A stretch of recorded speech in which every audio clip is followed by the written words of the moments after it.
Limit x tends to 1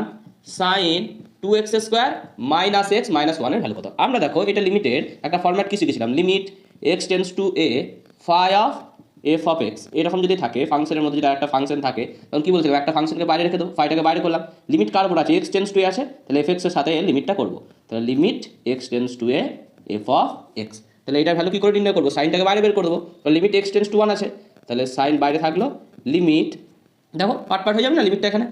2x স্কোয়ারের সাথে limit হবে, এক্সের সাথে লিমিট হবে, 1 এর সাথে লিমিট হবে, তাহলে limit x tends to 1 2x square minus limit x tends to 1 x minus limit x tends to 1 1, এর ভ্যালু কত আসবে, equals to sine limit x tends to 1 2x square, এক্সের জায়গায় 1 বসে যাবে, তাহলে কত আসবে value 2 minus limit x tends to 1 x, এক্সের জায়গায় 1 বসে গেলে minus 1 minus of limit x tends to 1 1, এর ভ্যালু কত আসবে 1, তাহলে ভ্যালু কত হলো সাইন 2 -1 -1 সাইন 0, সাইন 0 এর ভ্যালু কত 0, এই অপশনটা কারেক্ট অ্যান্সার হয়ে গেল।